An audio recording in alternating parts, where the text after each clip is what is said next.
तो सबसे पहले मैं स्टेप वाइज इस पे बात करूंगा ताकि हमारे आम फार्मर को इसकी समझ आ सके कि बीमारी चली कहाँ से थी, पाकिस्तान में फैली कैसे, और जब ये फैल रही थी तो हमें क्या करना चाहिए था, जो कि हम नहीं किया। तो फिर ये आगे फैलती गई और इसने पूरे मुल्क को अपनी लपेट में ले लिया। और तकरीबन अगर हम देखें, लिटरेचर देखें, तो तकरीबन 84 बिलियन रुपीस का नुकसान जो है वो इस बीमारी की वजह से हमारे मुल्क में हो चुका है। और मुस्तकिल तौर पर मक्खियों के ख़ात्मे के लिए ये दवाई मौजूद है, जिसे फ्लाई किलर कहते हैं। और उसका काम क्या है? उसका ये है कि आप किसी जगह पर आप रख दें और ये मोहल्ले की बीमारियां, दाएं बाएं की भी जो मक्खियां हैं उनको बुलाएगी और ये वहीं पर ही उनका ख़ात्मा हो जाएगा।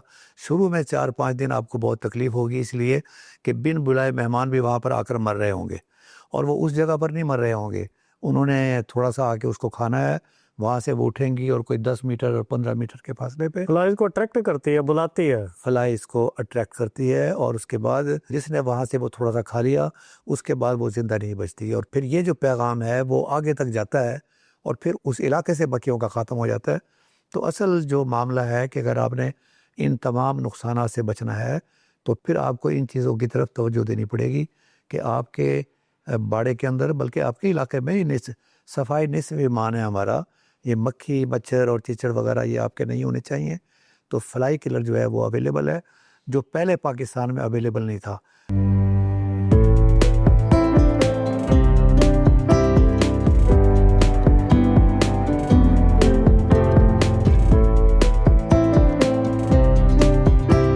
बिस्मिल्लाहिर्रहमानिर्रहीम। मेरे प्यारे नाज़रीन और सामीन, मैं हूँ आपका भाई हाफिज़ बसी मोहम्मद ख़ान और ये है आपका जाना पहचाना यूट्यूब चैनल हाफिज़ बसी टीवी। सुनने वालों को और देखने वालों को मेरी जानिब से और मेरे मेहरबान की जानिब से अस्सलाम वालेकुम। नाज़रीन, आज का प्रोग्राम लंपी स्किन डिजीज़ के बारे में है और मैं इब्तिदा करता हूँ हज़रत सुल्तान बाहू के कलाम से। कोड़ियाँ दे दुख दूर करेंदा, करे शिफा मरीज़ा हूँ, मेरे हर मर्ज़ दी दवा तू ही, क्यों वस पाना है तबीबा हो। ऐ अल्लाह ताला, जो मरीज़ कोढ़ का शिकार होते हैं उनका इलाज भी तू ही करता है और जब मुझ पर मुसीबत आती है तो मुझे तबीबों के पास, डॉक्टर के पास क्यों भेजता है। आज का प्रोग्राम लंपी स्किन डिजीज़ के बारे में है।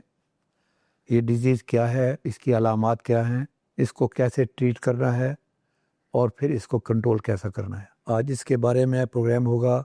अगर सोशल मीडिया को देखें तो पता चलेगा कि पाकिस्तान के अंदर हर जानवर को इसकी वैक्सीनेशन भी लग चुकी है और इस किस्म का मसला कोई नहीं है। और मैं तकरीबन रोज़ाना, ख़ास तौर पर जनूबी पंजाब से मुझे टेलीफ़ोन मौसूल होते हैं कि जी मेरे जानवर के पाँव सूज गए हैं, फुंसियाँ निकली हुई हैं, बेतरतीबी का शिकार है, दर्द का शिकार है, दूध कम हो गया, एबॉर्शन हो गई है। तो मैं कोशिश कर रहा था कि मुझे कोई तबीब कामिल मिले और तबीब कामिल की सूरत है कि एक अनार और 100 बीमार। कराची से लेकर लाहौर तक इनकी कंसल्टेंसी चलती है, कारपोरेट वाले और कमर्शियल फार्मर्स इनके पीछे होते हैं, तो लिहाजा इनका काबू होना मुश्किल होता है। तो लिहाजा इस मरतबा मैंने बड़ी कोशिश की है कि मैं इनको किसी तरीके से लेके आऊँ। ये कोई और नहीं है, ये मेरे छोटे भाई डॉक्टर इम्तियाज़ साहब हैं। अल्लाह ताला ने इनको बहुत नवाजा है, पूरी अपनी ज़िंदगी जानवरों के साथ फार्मों पर गुजारी है। पाकिस्तान के में पंजाब के अंदर directorate of life stock farming division, उसके ये डायरेक्टर रहे हैं और आजकल ये मुख्तलिफ फार्म पर कंसल्टेंसी दे रहे हैं। तो आज ये मेरे हत्थे चढ़ गए हैं, मैं इनको वेलकम करता हूँ।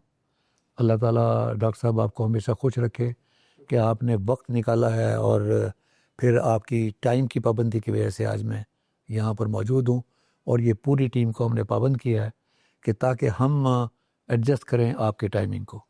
तो आज का प्रोग्राम जैसे आपने सुना है वो लंपी स्किन डिजीज़ के बारे में है जी। और आपने हज़रत सुल्तान बाहू का कलाम भी आपने सुना है। तो आप बता सकते हैं कि ये बीमारी कहाँ से आई और इसकी अलामात क्या क्या हैं और इस वक्त हम कैसे इसको देख रहे हैं कि पाकिस्तान में इस बीमारी की क्या पोजीशन है। सबसे पहले हाफिज़ साहब, मैं आपका शुक्रिया अदा करना चाहता हूँ कि आपने मुझे इतने बर्निंग इशू पे, जो कि हर तरफ लंपी स्किन ही हो रहा है, इस पर बात करने का, अपने फार्मर्स से मुखातब होने का आपने मौका बख्शा है।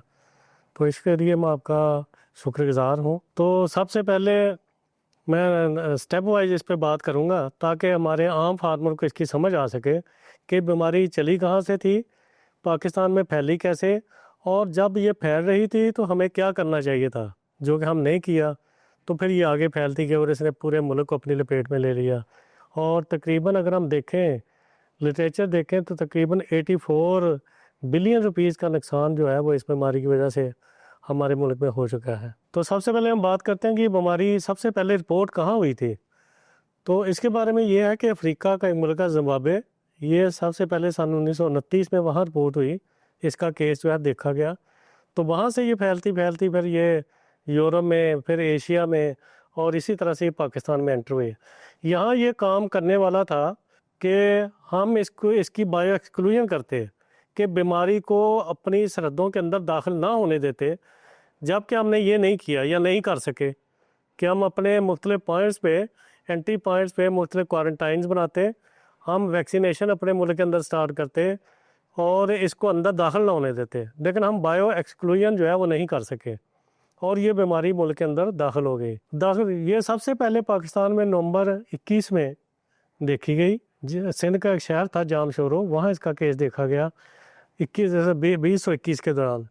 तो 20 और 22 में जब वेरी नेक्स्ट ईयर हमने देखा तो ये पूरे मुल्क को अपने लपेट में ले चुकी थी। अगर हम वहाँ भी इसको ख़त्म करते, यानी हम बायो कंटेनमेंट करते, इसको वहाँ ही रोकते, इसको आगे ना बढ़ने देते, तो फिर भी हमारा मुल्क जो है, हमारे जानवर इस बीमारी से बच सकते थे और हम इतने बड़े मुआशी नुकसान से बच सकते थे। लेकिन हम वो भी नहीं कर सके, हमने बायो कंटेनमेंट भी नहीं की। बायो कंटेनमेंट का मतलब होता है कि बीमारी को जहाँ फैली या वहाँ ही उसी एरिया में रोकना, उसी इलाके में रोक के रखना ताकि बाकी इलाके में ना फैले। तो इसका तरीकाकार ये था कि जब ये जामशोरों में देखी गई तो हम रिंग वैक्सीनेशन करते, जो 3-4 किलोमीटर का, 5 किलोमीटर का एरिया था, उसमें हम वैक्सीनेशन करते ताकि आगे ना फैलती। फिर उसके जो वेक्टर थे, जो उसको फैलाने का सबब बनते हैं, उनको किल करते ताकि उस जानवर को बाइट करने के बाद वो इस एरिया में दूसरे जानवर को बाइट करके बीमारी को ना फैलाते। ये इंसेक्ट्स में, इसमें जैसे कि मच्छर है, चिच्चर है, मक्खियाँ हैं, वो इसके फैलाने का सबसे बड़ा सबब है जो इस बीमारी को फैलाता है। फिर दूसरा था कि हमने उसको क्वारंटाइन करते, जानवर को हमने क्वारंटाइन भी प्रॉपर तरीके से उसको नहीं किया।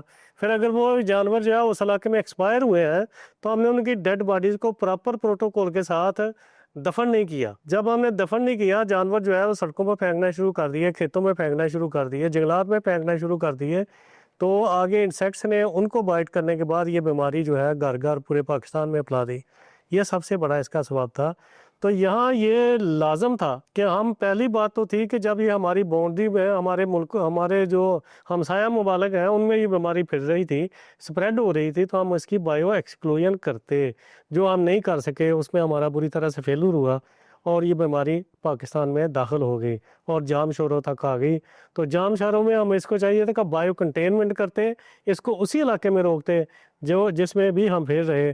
तो ये इस बीमारी ने दूसरे ही साल पूरे मुल्क को अपनी लपेट में ले लिया, और जिसमें जहाँ पहले मैं आपको बताया कि तकरीबन 84 अरब रुपए का नुकसान जो है हमारे मुल्क का अब तक हो चुका है दूध और गोश्त की सूरत में। सर डॉक्टर साहब, मुझे आप ये बताइएगा कि ये जो आपने बहुत अच्छे तरीके से आपने इसकी हिस्ट्री बताई है, और जो जो हमसे गलतियाँ हुई हैं वो उनको भी आपने ये, और गलतियाँ किसान लेवल पर कम हुई हैं कि किसान ने ऐसे फेंक दिया।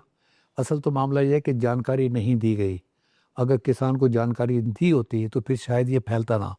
ये कराची से चला, जामशोरों से कराची गया, कराची से फिर ये वापस जानवर पेशावर तक पहुँचे, और फिर एक साल तो ये 2022 में तो बहुत बुरी हालत थी कि आगे बच्चे पैदा नहीं हुए। जी जी जी। तो अब मेरा सवाल ये है कि मेरे जो जानवर है, मैं एक किसान हूँ, मुझे कैसे पता चलेगा कि मेरे जानवरों के अंदर कौन सी अलामात हैं जिससे मुझे पता चले कि मेरे जानवरों के अंदर वाकई लंबी स्किन डिजीज़ है। अफसर मेहरबानी, बहुत अच्छा क्वेश्चन है। इसमें सबसे पहले ये है कि ये बीमारी जो है एक वायरस है जिसे कैप्टी पॉक्स कहते हैं। ये उस वायरस की वजह से होती है, और ये वायरस जो है उसी फैमिली से ताल्लुक़ रखता है जो पहले भी शीप पॉक्स और जो है गोट पॉक्स की सूरत में ये पाकिस्तान में, यानी भेड़ बकरी में ये बीमारी होती है इसी किस्म के वायरस की वजह से। इसी फैमिली का, इसी ख़ानदान का वायरस है जिसकी वजह से ये होती है।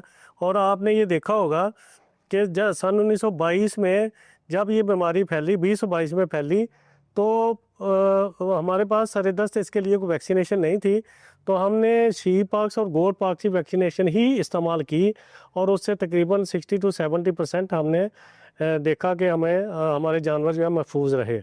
और इसमें तकरीबन अगर आप हेट्रोलोगस वैक्सीन यानी भेड़ और बकरी वाली वैक्सीन इस्तेमाल करें तो हमें तकरीबन 65-70% जो है उसका रिज़ल्ट मिलता है।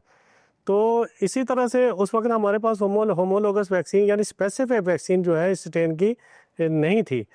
तो इसकी जो अलामात है उसमें सबसे पहले जैसे हम पहचान सकते हैं इब्तदाई स्टेज पे कि जानवर को लंपी स्किन है, वो है बुखार। इसमें बुखार जो है वो तकरीबन 104 से 106 डिग्री सेंटीग्रेड डिग्री फ़ारेनहाइट और 41 से 42 डिग्री सेंटीग्रेड होता है। सर इसका मतलब ये है कि अगर मैं एक फार्मर हूँ और अगर मैं अपने जानवरों को इस बीमारी से बचाना चाहता हूँ तो थर्मामीटर मेरे पास होना चाहिए, ताकि जो पहली अलामत जो है कि मुझे बुखार तो नज़र आ रहा है या जानवर ने खाना पीना छोड़ दिया है या अनईजी महसूस कर रहा है, तो सबसे पहले मैं ये देखूं कि उसको बुखार है या नहीं है। एम आई राइट? जी जी जी जी जी। तो सबसे पहले जो है इसका बुखार है। बुखार जो है इसका तकरीबन इसका इंक्यूबेशन पीरियड जब इसको इंसेक्ट काट लेते हैं तो तकरीबन ये 7 से 14 दिन होता है। 7 से 14 दिन के बाद किसी वक्त भी इसकी अलामत ज़ाहिर हो सकती हैं। तो दूसरी अलामत जो है इसमें ये होती है कि इसमें स्किन के ऊपर गिल्टियाँ निकलना शुरू हो जाती हैं, और ये गिल्टियाँ जो है आहिस्ता आहिस्ता ये टिश्यू जो है वो डेड हो जाते हैं और इनको ब्लड की सप्लाई भी रुक जाती है, और ये फट के एक दूसरे के साथ मिल जाते हैं जिसको अल्सरेशन कहते हैं। जानवर को अल्सरेशन भी हो जाती है। यानी पहली बुखार है। बुखार तो किसी जानवर को भी हो सकता है, किसी बीमारी की वजह से हो सकता है, लेकिन इसकी बड़ी पहचान जो है गिल्टियाँ है। स्किन के ऊपर पूरे जिस्म के ऊपर इसकी गिल्टियाँ निकल आती हैं बड़ी बड़ी। ठीक है जी। तो इन गिल्टियों से हम आसानी से पहचान सकते हैं कि ये लंपी स्किन डिजीज़ है। तो दूसरा स्टेप जो है अभी ये होता है कि इसमें लिम्फ नोड जो होते हैं, जो जिस्म जिनसे लिम्फोसाइट जो है वो निकलते हैं, और वो लिम्फोसाइट जो है जानवर को क़ुव्वत मदाफ़त डेवलप को इस्टेब्लिश करते हैं, और क़ुव्वत मदाफ़त जो है मुख्तलिफ़ जरासीम और जानवर को मुख्तलिफ़ बीमारियों से बचाते हैं। ये भी एक बहुत बड़ी अलामत है कि लिम्फ नोड जो है जिस्म के ऊपर या गले के ऊपर भी होते हैं, जिस्म के मुख्तलिफ़ हिस्सों पे होते हैं। ये बिल्कुल मोटा जैसे आलू बुखारा होता है उस तरह के होते हैं। वो भी हम देख सकते हैं कि ये गिल्टियों के अलावा ये लिम्फ नोड जो है उसकी सोजिश हो जाती है, और जब इसकी सोजिश होती है तो जानवर की इम्यूनिटी जो है वो बिल्कुल ड्रॉप हो जाती है, और जानवर जो है और भी मुख्तलिफ़ किस्म की बीमारियों का शिकार हो जाता है। इसके अलावा जानवर के नाक से, मुंह से डिस्चार्ज खारिज होता है, आँखों से होता है, और मुंह में सलाइवा जो है बहुत सैलिवेशन होती है, जो दूसरे जानवर बीमारी फैलाने का सबब बनते हैं। सर आपने बड़ी प्यारी बात कही है। आपने फरमाया है कि इम्यूनिटी जब कम होगी तो ये लंपी स्किन की बजाय, वो लंपी स्किन तो अपनी जगह पर है, कोई और बीमारी भी आ सकती है, यानी वो फिर सेकेंडरी इन्फेक्शन और थर्ड इन्फेक्शन ये इस किस्म की होगी। मुझे यही बात याद आ रही है कि मैं एक मरतबा अफ्रीका के अंदर बीमार हुआ, और बीमारी तो नज़ला ज़ुकाम था, और साथ ही उसने मुझे मलेरिया का इंजेक्शन भी लगा दिया। तो मैंने उसे पूछा कि डॉक्टर साहब मुझे तो मलेरिया नहीं है। उसने कहा जी पहले मलेरिया नहीं था, अब इंशाल्लाह आपको मलेरिया हो जाएगा। वजह उसकी है कि ये जो आपको अस्थमा, नज़ला और ज़ुकाम और खांसी जो है ये आपकी बॉडी की इम्यूनिटी को कम कर रहा है, और उसके नतीजे में दूसरी बीमारियों को आसानी मिलेगी उस पर हमला करने की। तो thank you very much actually for addition of this one. अब मुझे आप ये बताइएगा, इसमें मॉर्टेलिटी और मॉर्बिडिटी उसकी क्या पोजीशन है, कि जानवर जो है मरने के इम्कानात उसमें कितने हैं, सर्वाइवल के इम्कानात कितने हैं? जी, मेहरबानी सर, ये बहुत बड़ा अच्छा क्वेश्चन है। इसमें तकरीबन जो मॉर्बिडिटी होती है तकरीबन 45-50% जानवर जो है इसका शिकार हो जाते हैं। जिस इलाके में ये फैलती है तकरीबन 50% आपके जानवर जो है इससे सफ़र करते हैं। तो मॉर्टेलिटी जो है इसमें शरह अमवात जो है वो इतनी ज़्यादा नहीं है, ये तकरीबन 10% से बिलो है। यानी 5% भी हो सकती है, 6% भी हो सकती है, 7%, लेकिन 10% से बिलो है। इसको अगर हम इलाज मुआवजा इसका करें, इब्तदाई स्टेज पर अगर डायग्नोज हो जाए, हम इसको अगर ट्रीटमेंट करें तो उसमें ट्रीटमेंट का शरह भी काफ़ी बेहतर है। अब मुझे आप ये बताइएगा कि देखें मैंने अपनी आंखें खुली हुई हैं, मैंने अपनी आंखें खुली रखी हुई हैं, जानवरों को मैं देख रहा हूँ। सुबह उठते ही उसे आप कहते हैं कि लाइन अप कर लिया, दैट इज़ कॉल्ड इंस्पेक्शन, कि वो जानवर मेरी आंखों के सामने से गुजरे हैं और जो मुझे थोड़ा सा ढीला नज़र आया मैंने एक तरफ कर लिया। ये है इब्तदाई स्टेज। अच्छा, अब इस पर मुझे आगे पता चल गया, तो मुझे आप ये बताइएगा कि इब्तदाई स्टेज पे मैंने क्या करना है, उसकी ट्रीटमेंट, और अगर वो ज़रा आगे चला गया बदकिस्मती की वजह से, फिर मैंने क्या करना है, क्या इसके इलाज, जैसे आप कहते हैं ना हथेली पे सरसों जमाना, कि आप ये काम करेंगे तो इंशाल्लाह ताला वो जो लिम्फ नोड के ऊपर स्वेलिंग हो गई और जो इधर अल्सरेशन हो गई, ये फिर किस तरीके से उसको उसको अपने ट्रीट करना है? जी, अब सर मैं इसको बताता हूँ। तो थोड़ा-सा पहले इसके जो अलामात हैं फर्दर, कि इसके नेज़ल डिस्चार्ज होता है, आई से डिस्चार्ज खारिज होता है, मुँह से सैलिवेशन होती है। इसके अलावा सबसे बड़ा इसका जो फैक्टर है वो है अबॉर्शन, कि जानवर जो है जिसको लंपी स्किन होती है वो अबॉर्ट कर जाता है, बच्चा जो है फेंक देता है। ये सबसे बड़ा मुआशी नुकसान है फार्मर का। इसके अलावा जो है जानवर में लेमनेस होती है, जानवर लंगड़ाना शुरू कर देता है। तो जैसे कि आपने पूछा है कि इस जानवर को इब्तदाई स्टेज पे हमें क्या करना चाहिए, और जब इसको फाइनल स्टेजेस होता तब हमें क्या करना चाहिए। तो इसकी सक्सेसफुल ट्रीटमेंट जो है वो है इनिशियल स्टेजेस पे है, कि हम फार्मर ही सबसे बड़ा इसमें डॉक्टर है और फार्मर ही सबसे बड़ा हकीम है, कि हम अपने जानवर को इनिशियल स्टेज पे, इब्तदाई स्टेज पे डायग्नोज कर लें कि इसको लंपी स्किन डिजीज़ हो गई है। जब हमें पता चल जाता है तो हम सबसे पहले इसमें सबसे अच्छा जो काम करता है वो है पेनिसिलिन ग्रुप का इंजेक्शन, जैसे ऑक्सीटेट्रासाइक्लिन है, स्टेप्टोमाइसिन है, आप इसको इस्तेमाल कर सकते हैं। फिर उसकी जो दर्द होती है, पेन होती है, उसके लिए, या सोजिश है, उसके लिए आप जो है non steroid anti inflammatory injection इस्तेमाल कर सकते हैं। फिर जो स्किन के ऊपर जो है उसके ज़ख्म होते हैं, अल्सरेशन हो जाती है, उसकी आप जो है ड्रेसिंग कर सकते हैं पायोडीन के साथ। इस तरह से आप खुश्क जो है वैसलीन में पेनिसिलिन का इंजेक्शन मिला के, उसकी ऑइंटमेंट भी बना के उसके ऊपर लगा सकते हैं। ये मुख्तलिफ चीज़ें हैं, लेकिन ये सक्सेसफुल तो उसी सूरत में है कि जब आप इनिशियल स्टेज पे इसको डायग्नोज करके उसका ट्रीटमेंट स्टार्ट कर दें, तो इसमें रिकवरी परसेंटेज जो है वो 80 से 90% है। लेकिन अगर आपने इसको डायग्नोज नहीं किया और टाइम वेस्ट किया और जानवर जो अपनी फाइनल स्टेज की तरफ पहुंच गया, तो फिर इसका सक्सेस रेट जो है बहुत ही कम है और ज़्यादातर फिर मार्टेलिटी हो जाती है। इसका मतलब ये हुआ कि असल जानवरों की मर्टेलिटी है वो तो बहुत कम है, लेकिन इस तकलीफ से जानवर गुजरता है और फार्मर खुद गुजरता है, इसलिए कि उसकी आंखों के सामने जानवरों की हालत ये ख़राब हुई हुई है। और वो एबॉर्शन वाला भी आपने बताया कि मेन उसके अंदर इशू एबॉर्शन का भी है। तो इसका मतलब ये हुआ कि अगर हम प्रिवेंशन करें तो वो बहुत सबसे ज़्यादा अच्छी है कि मेरी कि इब्तदाई के अंदर इसको जो आपने तरीके बताए हैं वो किया जाए। इसका कोई माहौल को साफ़ रखने का भी कोई इसमें रोल है? जी, जी। वो मैं आपको बताता हूँ। सबसे पहले मैं फार्मर को ये बताना चाहता हूँ कि इसकी वज़ह से लॉसेस क्या होते हैं। तो डैमेजेस अगर हम देखें तो इसमें सबसे बड़ा डैमेज जो है दूध की पैदावार की सूरत में होता है, कि दूध जो है वो तकरीबन 80% जानवर का दूध जो है वो कम हो जाता है। यानी जानवर का दूध अगर आपका 100 लीटर डेली है, तो कम होके 20 लीटर रह जाता है और तकरीबन 80-85 लीटर दूध जब डेली कम हो जाता है। अगर इसी को आप पैसों की सूरत में देख लें, कि फ़र्ज़ कर लो आपका दूध जो है 1000 रुपये का डेली हो रहा था, तो वो दूध आपका तो 20% पैसे आपको आएँगे, 80% पैसे आपको नहीं आएँगे। दूसरा सबसे बड़ा लॉस जो है इसमें, वो है गोश्त की सूरत में, कि इसका बॉडी वेट जो है वो कम हो जाता है। तकरीबन 50 टू 60% जानवर का बॉडी वेट जो है कम हो जाता है। अगर आपका एक जानवर जो है वो 600 केजी का है, तो उसको देखें तकरीबन 300 केजी का रह जाएगा, और 300 केजी गोश्त आपका जानवर का तकरीबन ख़त्म हो जाएगा। वो भी एक जानवर का, फार्मर का बहुत बड़ा लॉस है। और यही नहीं, जो 300 किलो गोश्त कम होता है और 300 किलो का जानवर बाकी रह जाता है, उसका गोश्त भी नाकाबिले इस्तेमाल होता है। वो इस तरह से नाकाबिले इस्तेमाल होता है कि उसमें जब गिल्टियाँ निकलती हैं जिस्म के ऊपर, तो गिल्टियों की वजह से गोश्त जो है वो अंदर से डैमेज होता है, उसके ऊपर निशान पड़ जाते हैं। और जिस्म के अंदर अगर आप देखें, जब जानवर जो है वो टेम्परेचर होता है, गिल्टियाँ निकलती हैं, लिम्फ नोड जो है उसकी स्वेलिंग होती है, वो तो जानवर को तकलीफ़ होती है।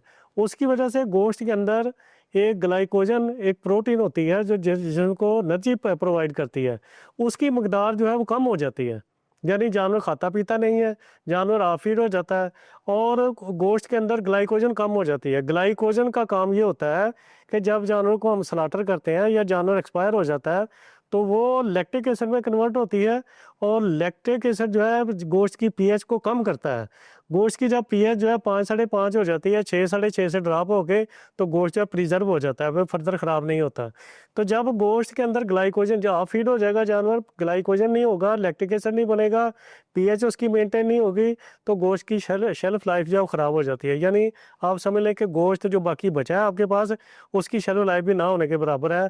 और लोग जो है उसका कलर भी चेंज हो जाता है, उसकी जो जूसीनेस, उसकी टेंडरनेस भी चेंज हो जाती है, और लोग ख़रीदना पसंद नहीं करते। यानी ये समझ लें कि एक तो दूध गया, और दूसरा जो जानवर का वेट कम हुआ, तीसरा जो गोश्त आपके पास बचा है वो भी नाकाबिले इस्तेमाल है तकरीबन। हालांकि ये गोश्त जो आप इस्तेमाल कर सकते हैं, जब हम कुकिंग करते हैं 70 to 100 डिग्री सेंटीग्रेड पर, तो ये वायरस जो है तकरीबन इनएक्टिवेट हो जाता है, और ये जोनोटिक नहीं है। ये जानवरों से इंसानों में बीमारी ट्रांसफ़र नहीं होती। लेकिन गोश्त जो है वो चूँकि उसकी शेल्फ लाइफ ख़राब हो गई है, उसकी प्रिजर्वेशन का जो उसकी दौरानिया है उसको महफूज करने का वो ख़राब हो गया, उसका टेस्ट ख़राब हो गया, जिसकी वजह से लोग उसको ख़रीदना पसंद नहीं करते। तो इसके बाद हम अगर इसमें कंट्रोल देखेंगे, हम इसको किस तरह से कंट्रोल कर सकते हैं, तो उसमें सबसे पहले तरीका है वैक्सीनेशन का, कि हम जानवर को वैक्सीनेशन करें प्रॉपर तरीके से। तो जो कि अब हम तकरीबन पाकिस्तान में वैक्सीनेशन जो हो रही है, जहाँ भी कोई केस होता है वहाँ गवर्नमेंट जो है वो रिंग वैक्सीनेशन करवा रही है, और उसकी वजह से काफ़ी उसके फ़वाइद भी सामने आ रहे हैं, और काफ़ी कंट्रोल हो रहा है। डॉक्टर साहब, मैं सिर्फ एक चीज़ पूछना चाहता हूँ। आपने शुरू में फरमाया था कि और कुछ ना मिले तो शीप पॉक्स वैक्सीन जो है, और ये जो बकरियों के लिए वो आप इस्तेमाल कर सकते हैं, चूँकि स्पेसिफिक वैक्सीन उस वक़्त नहीं थी।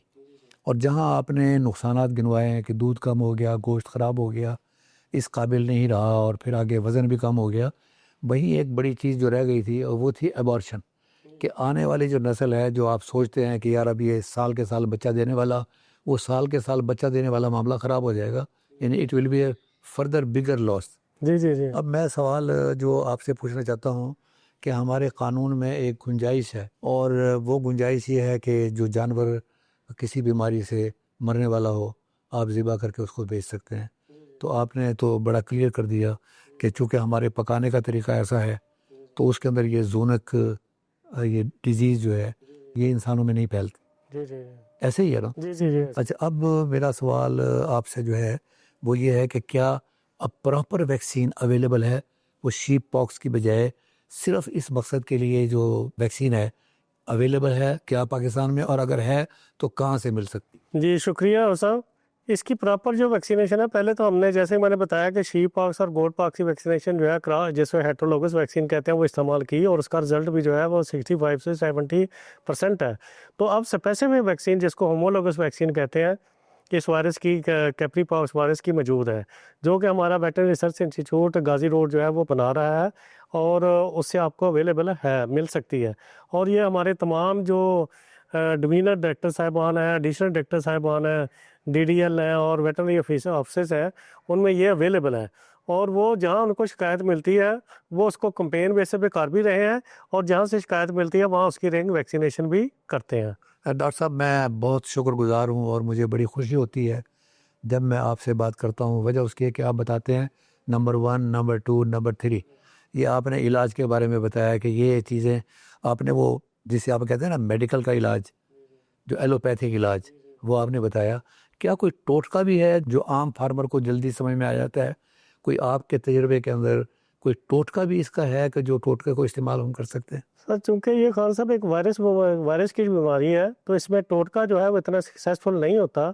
लेकिन इब्तदाई स्टेज पे यही है कि आप उसको फौरी तौर पर बुखार जो है उसका कंट्रोल करें, उसके लिए एंटीपायरेटिक मेडिसिन जो है इस्तेमाल करें। कोई भी एंटीपायरेटिक बुखार के ख़िलाफ़ जो है कोई भी बीमारी जो है आप कोई भी मेडिसिन इस्तेमाल कर सकते हैं। जैसे कि नावलजीन है, जो जो कोई ये ऑक्सीटेट्रासाइक्लिन है, या कोई ये पेनिसिलिन वगैरह, स्ट्रेप्टोमाइसिन है, इस किस्म की मेडिसिन आप इस्तेमाल करें, ये बहुत अच्छी इसके ऊपर काम करती है। तो इसके अलावा उसके जो दर्द है उसको कम करने के लिए उसको एंटी इन्फ्लेमेटरी जो मेडिसिन है इस्तेमाल कर सकते हैं, जैसे लॉक्सन है, या इस किस्म के इंजेक्शन जो है वो इस्तेमाल कर सकते हैं।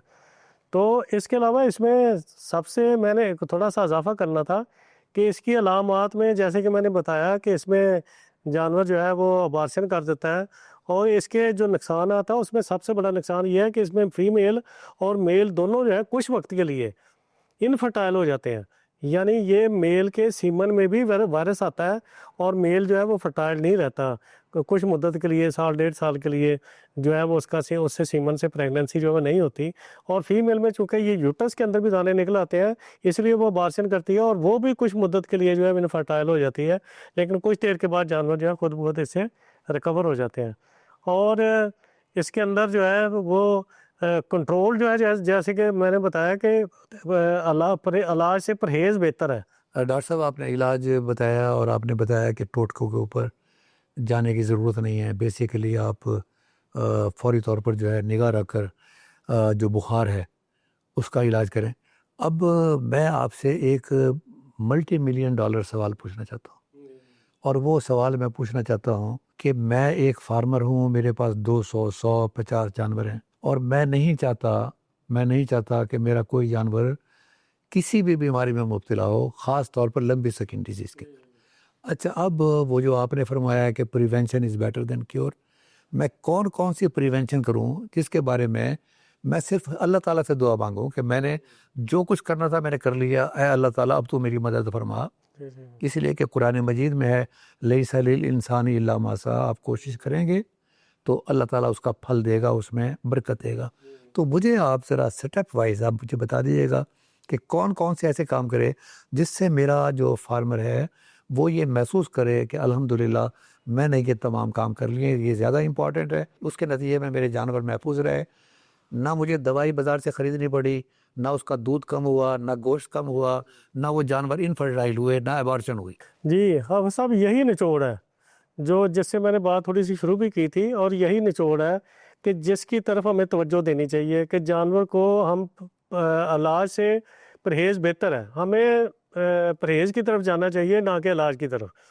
जबकि हमने अक्सर अपने मुल्क में देखा है कि लोग जो परहेज़ है वो नहीं करते और मेडिसिन की तरफ जाते हैं, यानी मेडिकेशन की तरफ जाते हैं, परहेज़ की तरफ नहीं जाते।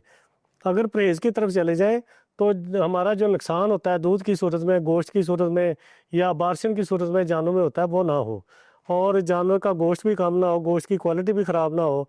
तो हमने वो सारा कुछ ख़राब कर लिया, तो उसके बाद हम मेडिसिन की तरफ जो है वो भागते हैं, जिसका रिज़ल्ट फिर इतना ज़्यादा नहीं आता। तो इसमें जो परहेज़ है, जो प्रोफिलैक्टिक मेजर्स हैं, उसमें सबसे अहम जो है वो बायोसिक्योरिटी मेजर्स होते हैं, जिसमें सबसे पहले तो आपका जो शेड है या जगह है जिसमें आप जानवर बांधते हैं, वहाँ आपने इंसेक्ट्स को ख़त्म करना है।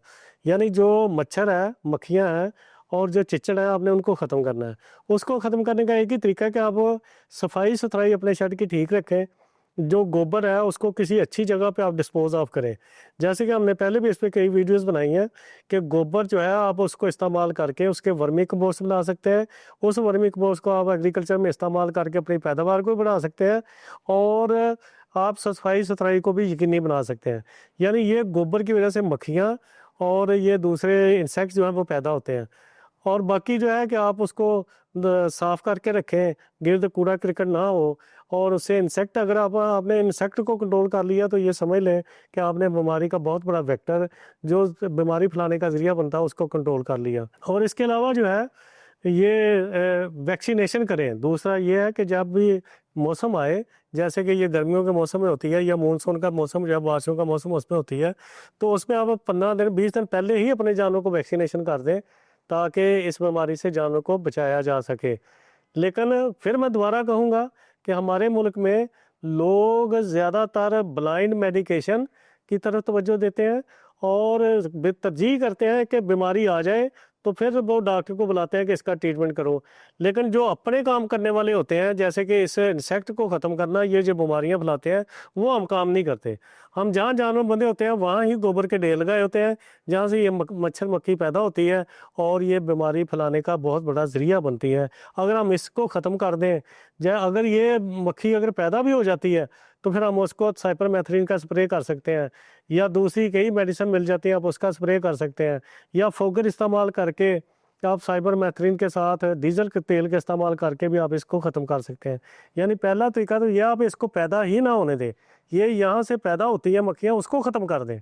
दूसरी बात है कि अगर ये पैदा हो जाती हैं तो फिर इसको मेडिसिन के ज़रिए यानी स्प्रे के ज़रिए, फोगर के ज़रिए आप इसको ख़त्म करें। अब अगर आप ये स्टेप कर लेंगे और दूसरा वैक्सीनेशन कर देंगे, तो आपके जानवर जो है 100% इस बीमारी से महफूज हो जाएंगे। Thank you very much doctor साहब, आपने तो दरिया को कूजे में बंद कर दिया है। ये एक चीज़ बताई है आपने, साइपरमेथ्रिन, और 3 आपने बताए हैं ये जो मुजरिम। जी जी एक आपने बताया चीचड़, एक आपने बताया मच्छर, एक आपने बताया मक्खी। अच्छा, एक तो वक्ती तौर पर ये चीचड़ के लिए साइपरमेथ्रिन, डेल्टामेथ्रिन ये आप इस्तेमाल कर सकते हैं, और मुस्तकिल तौर पर मक्खियों के ख़ात्मे के लिए ये दवाई मौजूद है जिसे फ्लाई किलर कहते हैं। और उसका काम क्या है? उसका ये है कि आप किसी जगह पर आप रख दें, और ये मोहल्ले की बीमारियां, दाएं बाएं की भी जो मक्खियां हैं उनको बुलाएगी, और ये वहीं पर ही उनका ख़ात्मा हो जाएगा।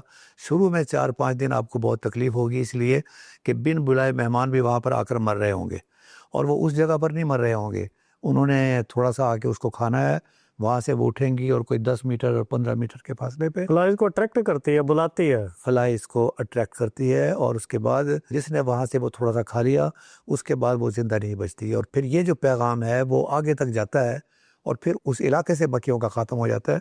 तो असल जो मामला है कि अगर आपने इन तमाम नुकसानात से बचना है, तो फिर आपको इन चीज़ों की तरफ तवज्जो देनी पड़ेगी कि आपके बाड़े के अंदर, बल्कि आपके इलाके में ही सफाई निस्फ़ ईमान है हमारा। ये मक्खी, मच्छर और कीचड़ वगैरह ये आपके नहीं होने चाहिए। तो फ्लाई किलर जो है वो अवेलेबल है, जो पहले पाकिस्तान में अवेलेबल नहीं था। पहले जो था वो कोई और दवाई थी, और फिर वो कहीं किसी और कंपनी के पास चली गई, और उसके अंदर वो खूबी नहीं रही। अब ये मार्केट में अवेलेबल है, तो आप उसको इस्तेमाल कर सकते हैं। दूसरी इम्पॉर्टेंट बात जो मैं कहना चाहता हूँ वो ये है कि डॉक्टर साहब माशाल्लाह अब अवेलेबल हैं। नीचे इनका टेलीफोन चल रहा है, बेशुमार लोग इनसे इस्तेफ़ादा हासिल कर रहे हैं। ये मुख्तलिफ़ फार्म पर कंसल्टेंसी भी दे रहे हैं, तो आप किसी वक्त टेलीफोन पर रब्ता भी कर सकते हैं। और उसके ऊपर एक और काम भी है। वजह उसकी है कि मैं अब यहाँ पर बैठा हूँ और मुझे कोई आदमी टेलीफोन कर रहा है, मैं उसका जवाब नहीं दे सकता, इसलिए कि प्रोग्राम रिकॉर्ड हो रहा है। उसका बेहतरीन तरीका है कि व्हाट्सएप के ज़रिए आप मैसेज भेजें, ऑडियो मैसेज भेजें, लिख कर भेजें, ये फिर आपको कॉल बैक करते हैं। मैं भी ऐसा करता हूँ कि मेरी जो सुबह उठने का टाइम कोई थोड़ा सा देर से है, मैं नमाज़ पढ़ के सोता हूँ, और टेलीफोन को जो है मैंने साइलेंट पे लगाया होता है, लेकिन मेरी ड्यूटी होती है कि जो ही मैं उठूँ और टेलीफोन को मैं ऑन करूँ उसकी आवाज़ को, तो जिस तरतीब से टेलीफोन आए होते हैं मैं कॉल बैक करता हूँ उसी तरीके से। तो डॉक्टर साहब की भी यही रूटीन है। तो आप अगर डॉक्टर साहब से फ़ायदा उठाना चाहते हैं, तो डॉक्टर साहब की जो सर्विसेज हैं वो अवेलेबल हैं। डॉक्टर साहब, मैं आपका शुक्रिया अदा करता हूँ। मेरे किसानों का अगर ये फ़ायदा हो जाए कि उनके जानवर महफूज रहें, इससे बड़ी हम और कौम की क्या खिदमत कर सकते हैं।